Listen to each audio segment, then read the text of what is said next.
thank God for life. I thank God for life. I thank God for life. Early in the morning, nimerauka shikata mamiera hasipati. Cause I'm having one of those days, no motivation. I'm calculating, I'm contemplating. Kusema kweli siku zingine nashindwa nianze wapi. Life can get so tough, but then I remember Mungu anipenda, and He's right by my side. It's gonna be alright. My light will shine so bright. I've come too far to give up now. Thank God for life. Me, I see another day, another year. Don't take it light. Got friends, family, got health, I'm in delight. Look to the sky, I'm here, I'm still alive. I'm still alive. I thank God for life.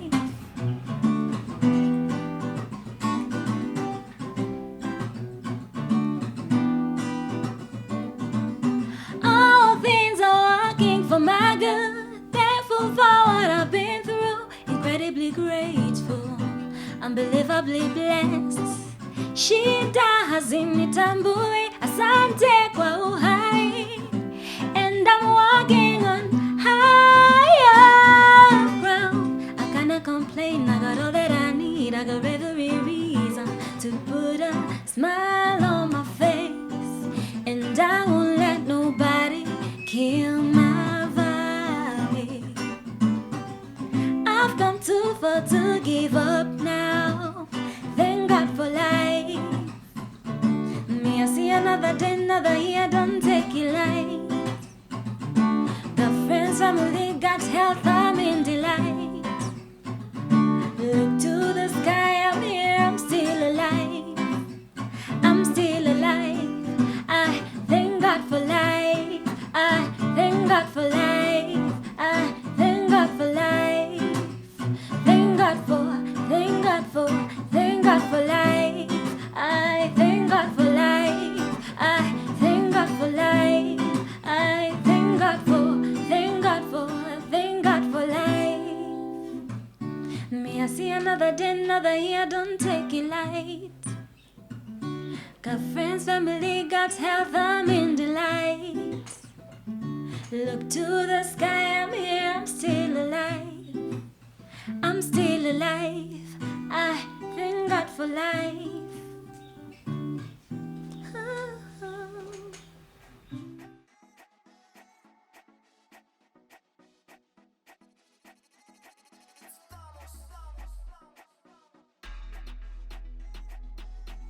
Definitely has to be the tour that I went for ya Mseto. Hiyo ndio ilikuwa exposure yangu ya kwanza kabisa. So at around the time I was graduating for Sauti, I had just released my first song, Yo Cheesy. And then I shared it with my friends, because ilikuwa the first song. Like, I was still not so sure about many things, because it was and it actually took me like 5 months before I released it, because I was like, God, na kuanga na perfectionism flani. So nilikuwa nasema, wow, what if I release it and it's not something I'd like to do in future, you know? Is this the sound I want to go for? I just wasn't sure about so many things. And then I sat with my friends and they were like, you know what? Just do it. Like, achana na hiyo ngoma. Record, umemaliza, umeiweka, so umeiweka ya nini? Just do a plan, release the song, share it. People might like it. I was like, haya, sawa. So I released it, shared it with my friends. Somehow it got to Tuva. Tuva liked it. Akaiweka kwa competition on radio. People voted for it. It was crazy. Like, ilikuwa kama move. Mimi sikuwa naamini, nilikuwa like, wait, this is my first song. People like it. Like, kwa sababu alikuwa na vote. And then, you know, the best thing is like when people are voting for your music and they don't even know you. Hawajai kuona, hawajai kusikia, wanasikiza tu kwa radio. Na ni mtu anapiga simu kutoka sijui Bungoma. Imagine hata sikuwa na video, it was just a lyric. video on YouTube and people liked it. So one day I was just coming from class from Saudi and then I got a call. I was actually with my friends. Tumetoka Daro, Saudi. I received call nikambo, "Hi, you're just about to go on air for an interview." I was like, "Huh?" Yeah, so your song was on like a competition and they're doing the last voting today. I was like, "Okay." So tukasimama, niko na mabeshte wangu. It was not a long call. I received the call, did an interview, and then jioni mi naambiwa start preparing yourself, you are going for a tour. Your song was voted. So we went for, isn't it Mseto tour? Tuva does Mseto tour. I don't know if he still does them now after COVID. Yeah, a bit, yeah. I think during COVID things slowed down a bit. But yeah, kuna kwanga na Mseto tour, like it's always been there. And he supports like new artists in the industry. So I went and that was the biggest crowd I've ever performed in front of. I was nervous. But yeah, that experience really opened my eyes to the, like ilinipea a different angle. Because nilikuwa nimezoea kufanya live. Sauti Academy was more of live. And then now this is like, my song is playing on the background. And there's so many people grooving to it, and then I have to perform. I had never performed playback before. That was my first time. So I did that, and then we did a high club launch with Harmonize. It was local. Tulitoka tukaenda Bomet, and then we went to Kisii. The following day we went to Kisii University. And then yeah, we came back. I think it was like 3-4 days. Yeah, probably 3-4 days if I can remember well. But that experience, that short time that I worked with Mseto just give me a whole different perspective on the industry. Because nilikuwa nimezoea kufanya live, and then now this is different exposure. Natumia playback, the crowd is so big. It was just a bit different. I was like, wow, I need to step up my game. Because pia sikuwa na hiyo skill ya kuperform na playback. Unajua kama umezoea kuperform na live, alafu uambu perform na, like it's different. The delivery is different. It's not the same. So for me it was a bit new, and I think that's why nilikuwa nervous, because nilikuwa like, wow, ngoma yangu inaimba huko, so unafaa kufanya nini? Nafaa kuimba ama nafaa so walikuwa wanani train, wananiambia, so when you do this, when you're on this platform, you need to do this and this.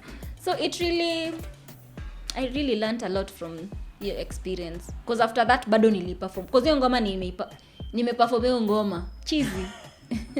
I performed it so many times, because I performed it again with in the high club launch. I still had to perform in a club audience is different, it's not like live.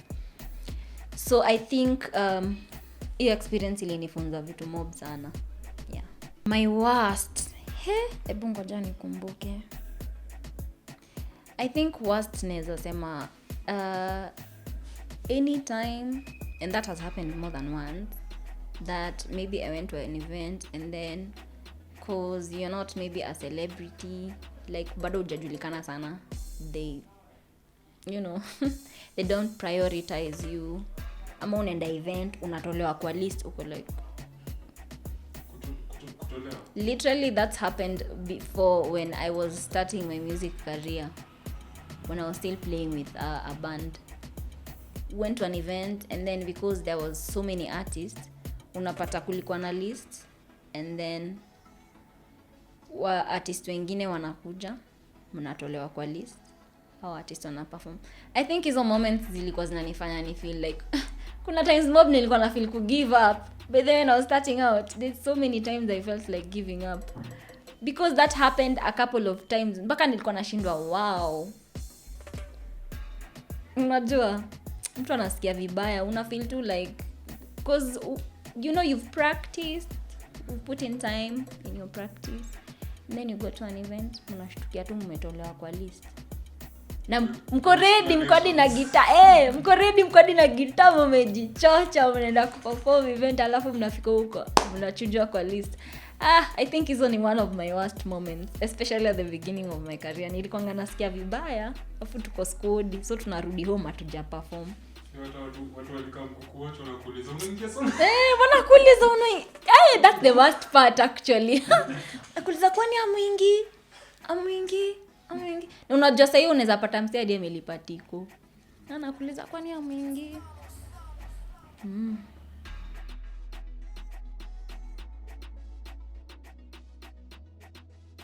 So two things. One, the mseto tour, that definitely ilinitoa like I think niliruka level 2 because nikianza nilikuwa like fresher kabisa. Nikirelease ngoma I was new kabisa in the industry. So after that I think it took me a few steps ahead. And then second thing was my very first interview on 10/10. I think hiyo ilini move. Hiyo nayo pia ilini move kabisa. Cause that's a big platform, you know. So for me, I think that was like such a big deal for my career. Yeah.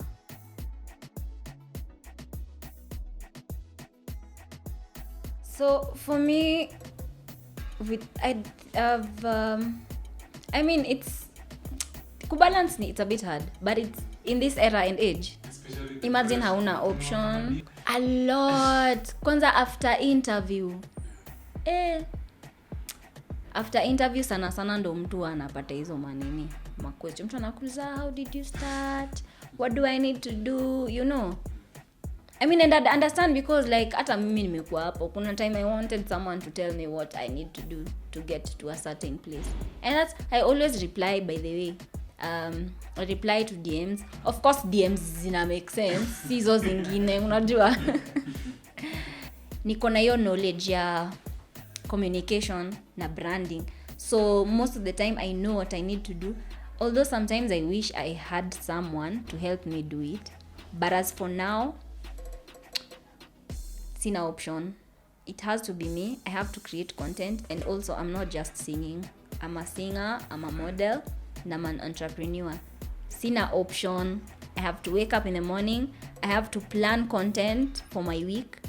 Lazima ni shoot content ya everything, unajua? Yeah, so I'm also doing content creation. So I have to make time for that, because you know, if you're getting paid to do something, you have to step up. So somehow my life revolves around social media, like sina option. January hata nilichukua class fulani yenye ilikuwa inanisaidia like na editing and stuff. So I think if you're interested, which you should be, especially if you're in the arts, hauna option, because after COVID, like everything changed. Even businesses that were not online came online. Somehow you just have to find a balance. You have no option.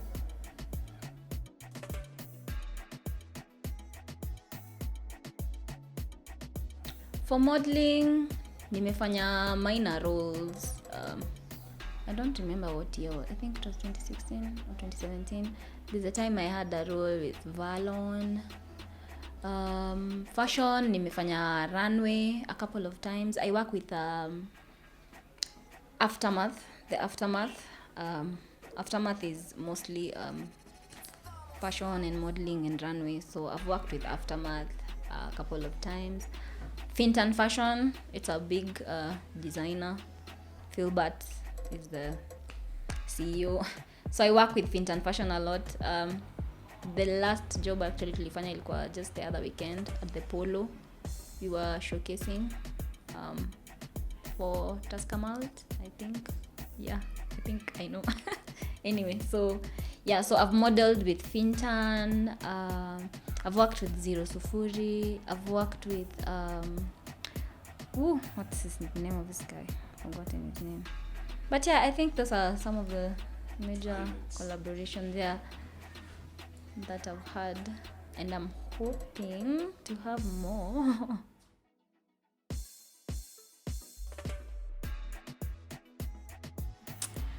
Stereotypes, there's no escaping. You're everywhere. Music, modeling is even worse.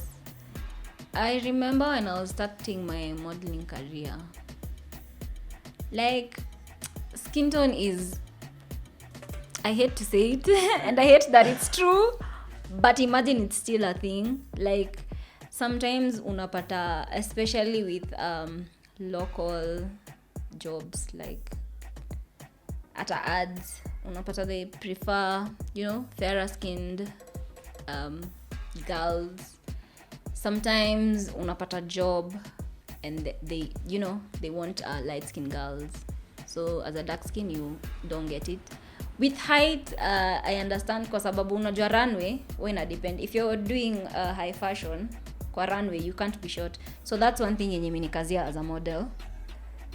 So mostly I can't do high fashion runway. I have done runways before, but high fashion is a bit tricky for me because of my height. I'm a bit short. I'm 5'4". Wanatakanga 5'7". So I don't go for those jobs, which is, yeah.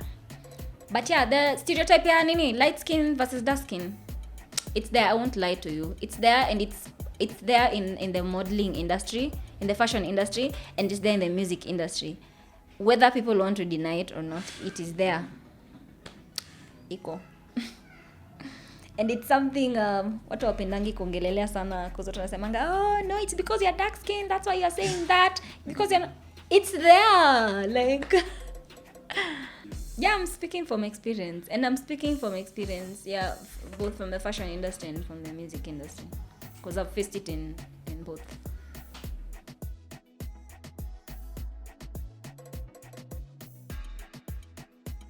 So yes, but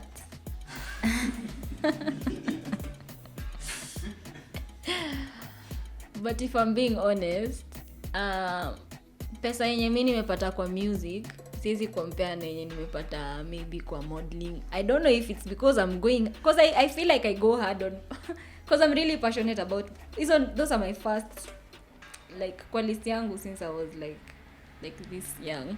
I've always wanted to do both, so I think I put in effort in both. So with music, I feel like you really have to, let me just say in both, you really have to work hard. The truth is, you can earn money. You can earn money from both. You can earn money from music and you can earn money from modeling. You just have to be really, really persistent, consistent, hardworking. Yani lazima kuwe go-getter. Your mindset isiwe kutoka. You can't lack. That's the thing.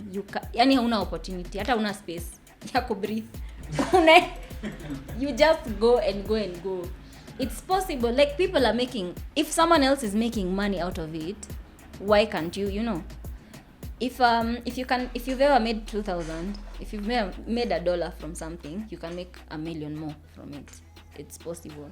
I think for different artists ina depend, because ina depend pia audience yako iko based wapi, because kuna wase wana make dough from YouTube. I mean, tunapata 10 million views, 20 million. That's an obvious money maker for them, For me, mostly I'd say it's live gigs. Kwa career yangu ya music, the number of times zenye nimepata dough ni mostly from live gigs, not online, because I'm not big on like YouTube or at Spotify. I'm not big on like streaming platforms. So I'd say for me, mostly ni kwa ground tu. Hizo tu gigs tudogo unapata unaitwa uimbe ka graduation hapa, ka gig pale, ka wedo, hizo ndo vitu zenye naweza sema for me musically zimenijenga.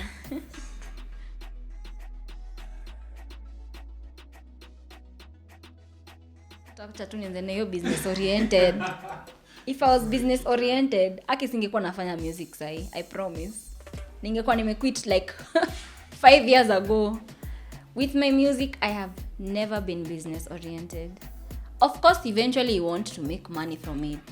But for me, when it comes to music, it's more about passion. I'm very passionate. Am I talented? Heck yes.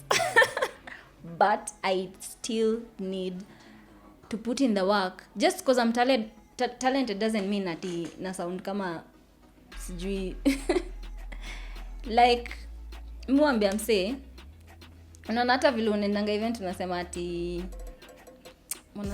wanajitanga these are the word that artists use for themselves when they've not made it big.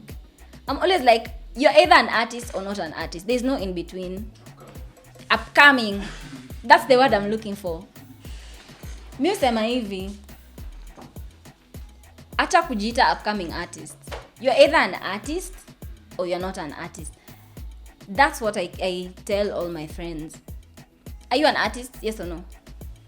Yes. Then just say you're an artist. Stop. Acha kushinda ukisema you're an upcoming artist. Yeah, because you have, imagine believing in yourself is part of like the process. Like keep saying it until you believe it. Because that's hiyo ndo journey yenye uko on. Eventually you're going to get to a certain place in your artistry. Sindio? Na hiyo ndo the end goal. So that's what I always tell people. So for me, I think yes, I'm talented. I'm very, very, very passionate. Very passionate. And I think that's why I'm still here. Otherwise, ningekuwa nimequit.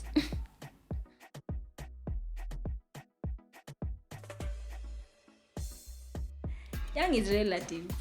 Depends. It depends nani anauliza hiyo swali. You know, even 15 is old. But what 2 year old? Easy. So yeah, I mean, I'm never afraid to talk about my age. I'm 28. I'm turning 29 in May. And the truth is, the older you are in the industry, obviously, uko na more experience. But also it depends on the person. I could be like 35 na nimekuwa kwa hii industry. Kuna hizo cases. But sina input ya mtu mwingine mwenye ako 35. So me feel like at the end of the day pia mindset ina matter, unajua? Like experience. I like meeting people that I look up to. Of course I don't look up to everyone. I like meeting people who are experienced in the industry that I look up to because they give me hope. Unajua?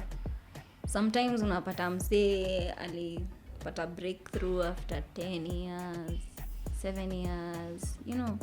Na wewe uko year 3. Na uko tu like, wow, where do we move from here? You know, you want to give up. And it's really nice when you meet someone who is willing to guide you. Because let's be honest, sio kila mtu anakuanga na hiyo willingness. Maybe anaweza kuona, watu ni mathreat. Hawataki kuonyesha light, hawataki kuonyesha the way. But me usema at the end of the day, there's space for everyone. It doesn't matter what you're doing. It doesn't matter what business you're in, what industry you're in. There's space, like there's enough for everyone. So I really like meeting those older people. For me, it's not intimidating. It's not. I napenda kuinteract nao kuzua wananionyesha the light, unajua? Mtu anakuchanua. Nakwambia no, don't do that. That's not safe. Go this way. That's really amazing. When I meet such people, I'm always like so grateful. Because si kila mtu ako willing kushare hizo ma insight na wewe.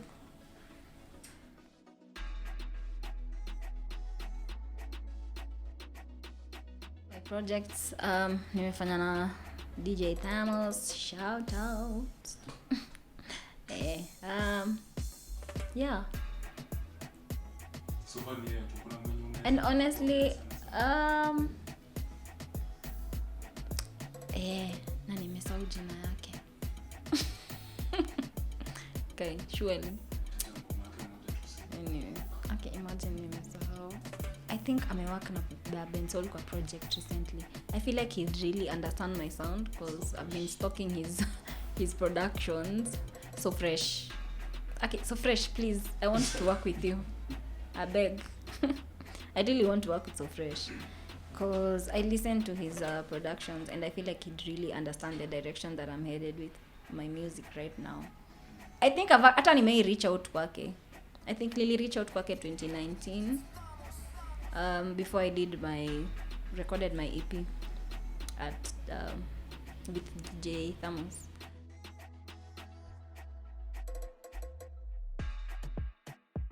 In terms of production, I haven't experienced it, to be honest. Like maybe I'm just being honest right now. had the privilege of working with some of the most professional producers, yani unajua.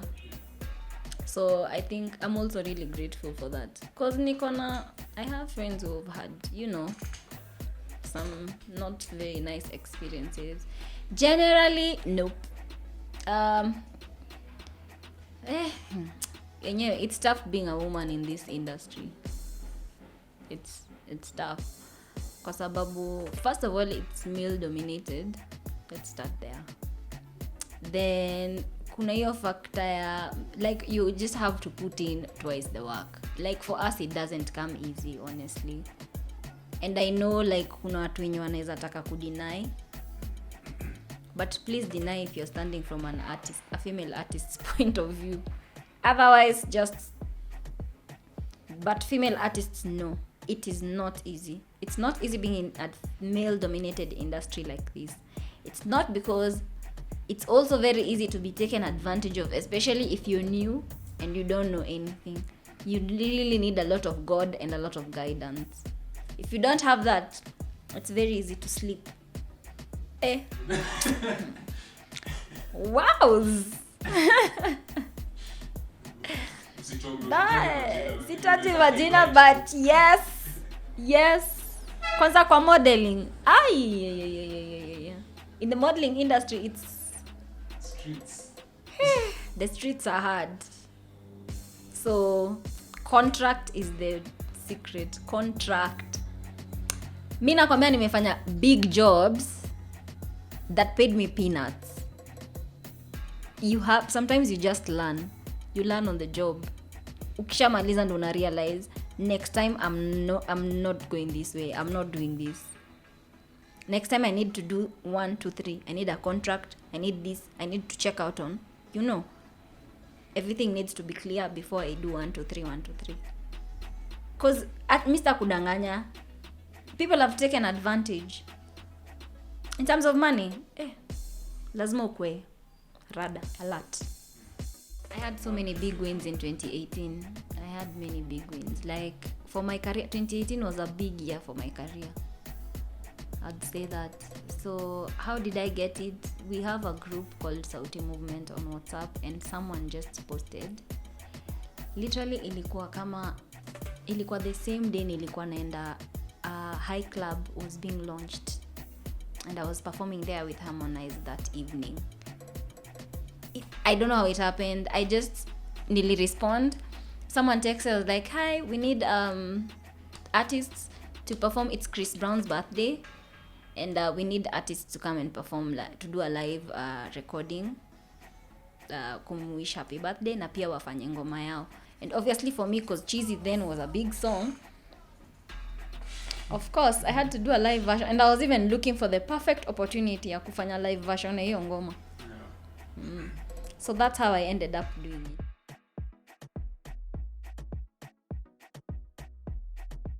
What I'm doing now is urban. All my recent songs ni urban, very upbeat, very dancey ukizisikiza, like ni new age. But one thing about me, I don't like being limited. Hiyo ni kitu moja tu mimi. I'm a rebel. So I don't like being stuck to one thing. I get bored. So I like experimenting, because hata nakuhitaji the video, that's an R&B song.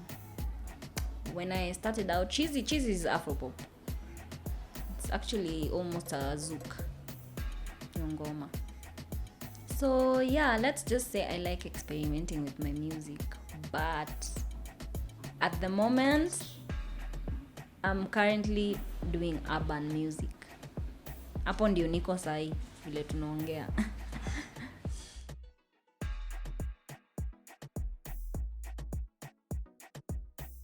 Funny thing, hata mimi hakuna mtoto alini name or anything. I just sat down and I was like, sasa nimeingia kwa hii industry and I was gonna be like, Nancy, how many Nancys exist? So boring. And I'm just that person. I sat down, and around your time, Sauti Sol walikuwa wamerelease ngoma yao na pato ranking, Melanin. It was trending. And somehow I've always wanted to be like an advocate of just like melanin and dark skin, because I've faced some not very good experiences in my life because of my skin tone. So I went for the melanin queen. Nana is, some of my friends used to call me Nana in campus. A few of my friends. So I was like, Nana, short for me Nancy, so Nana, and then the melanin queen. So the melanin queen has always been there. I just made it short because it's very long. So hadi kwa posta ina watu wananistress, sasa tutaandika aje? So I was like, wacha nianze tu kujita TMQ. Yeah.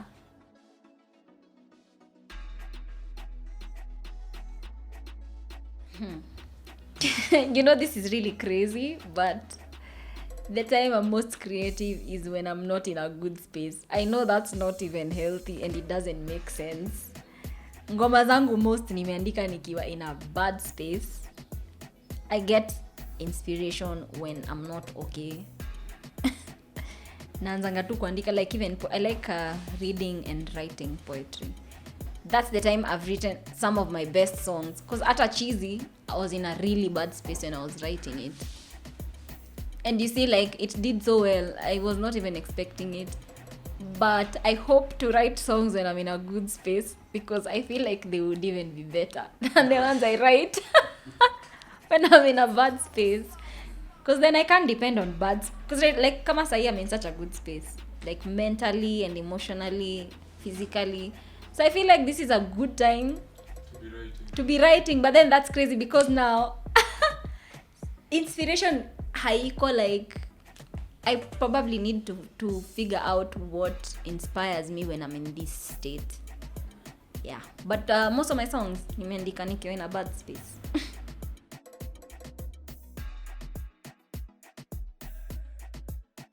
This would be the time when I wrote, this song is on YouTube, inaitwa Write Your Song.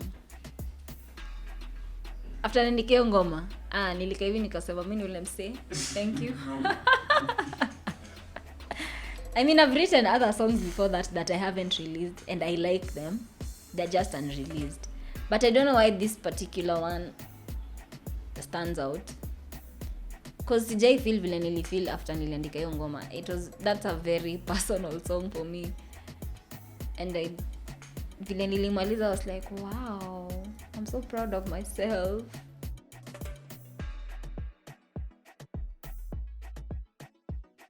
Nitaanzia wapi? Anyways, shout out to my family. My family is so supportive, by the way. You guys are amazing. From wherever you are, if you're watching this, I'm probably going to send you the link anyway. So shout out to you guys. Shout out to my DJ Thamos, wakurugenzi, mnajijua. Shout out to you guys. You guys are amazing, so supportive. Kaki, thank you so much for being there throughout my whole music journey. I can't thank you enough. You guys are amazing. And yeah, my mom. Shout out to my mom. I love you. Alafu shout out to Mathai na Roy kwa sababu wameniforce. No, like for real though, shout out to all my fans out there. I really appreciate you guys. For sure.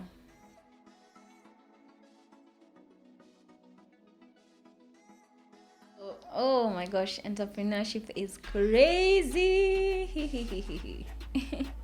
It's not easy. I've only been in for 3 months. Imagine, I'm 3 months in and naongea hivi. I should be embarrassed. But anyway. Capital. Some of it is from my savings and some of it is from support, family. Yeah. As I mentioned before, my family is very, very supportive. Very, very supportive. So I came up with the idea and I was like, wow, because it's something I've been wanting to do for a while. So I've been like saving up over time. But then nilikaa chini nikasema, sasa nitangoja mpaka lini ndo ni save up mpaka ifike, So yeah, I just talked like to my siblings and I was like, I sat down with them and I explained to them like my vision. and the project. And so yeah, wakaka chini, they thought about it, they looked at it, you know, it's business. My family by the tuko business, we work like business, like professionals. We don't know kucheka around and everything. So they sat down, looked at it, and they're like, okay, so we do 1 2 3 1 2 3. So I would say this is not just me. This is not this clothing brand is not just mine. It's a team effort. Wacha nikwambie, literally after I started my business, ilibidi jana nimechukua finance class. That's how bad I am at finances. January I had deck nilika hivi nikasema, you know what, it's about time. I need to know how to because like with a business it's different. It's not like vile unalipo hizo time zingine ukifanya uto to jobs alafu unaenda una spend. Like here you now have to be very unajua detailed. Hii imeenda aje, hii imespendiwa wapi. And because I didn't have your proper discipline, I felt like I really needed to take a finance class. So I took an online finance that I'm still doing, by the way. I took an online finance class in January. And right now I would say my spending is different. Kitambo, but right now I'm very aware with how I'm spending my money. The clothing brand is actually based on my music brand. So inaitwa Melanated by TMQ. Melanated for obvious reasons. First of all, as I mentioned before, I've always wanted to be like an advocate for, you know, like dark skin girls, not just girls, just dark skin. Cause I've been through some situations that made me feel like I'm not better than somebody else is better than me because they're fairer, you know. So yeah, it's not just for dark skin people though. It's just to celebrate the black culture because it's something I'm very passionate about. Black culture, black excellence, you know. And sisi tu vile tuko black people, because sometimes I feel like we don't appreciate ourselves. Like yes, we were colonized and there's so many things that were forced on us and they were instilled into us, like into our systems, that sometimes by default hata ikwangi conscious, sometimes ni unconscious, unapata kuna vitu zingine about yourself that you don't appreciate. So for me this brand was, you know, to make people more aware, like uko sawa. You're okay just the way you are. So it's just basically to emphasize. So we do art on denim, and we customize pia using like Ankara and Masai Shuka, and yeah, to make it spice it up. So yeah, nilikuja na a few pieces. So this is just a sample of a Masai Shuka denim. As you can see, this is my logo. Yeah, I logo all my denims. So this is the logo here, and then this is what it looks like. There's obviously I have others in different Masai Shuka. Also, if you want to order, please go ahead. See, lazima ikae hivi. It can look different. And then kuna yenye iko na artwork, which is my favorite. This is yenye iko na artwork kwanza ndo napenda. So artwork zenye si ufanya mostly utapata ziko na portraits za, you know, African leaders who have inspired. Kama last year we had like Bob Marley, not just icons, not just political, just from every field, sports, music, just all around. This one has writings. This is any edition here this year collection. Sorry, it's the edition. Any collection here this year that mostly has writings. As you can see, the writings are very like kuna message kwa hizo writings. I think you can tell. Unaona imeandikwa melanin, black girl magic. You know, this is celebrating like black 4C, type 4 hair. Kinks, curls, and coils. Hella black. My style is black, you know. So it's mostly just celebrating, and trust me, it looks good on here. Good thing I bought one that fits me. That's what this one looks like.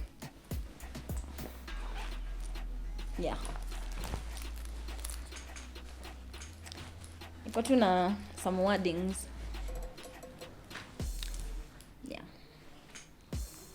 And it's very street. So kama wewe ni mtu wa ofisi na umeboeka kuvaa hizo manguo, please hit me up. I will hook you up with some good stuff. Oh, by the way, also my pants are part of my project. But basically, your brand to imagine ya to celebrate just the black culture and black excellence, because I feel like we don't celebrate ourselves enough.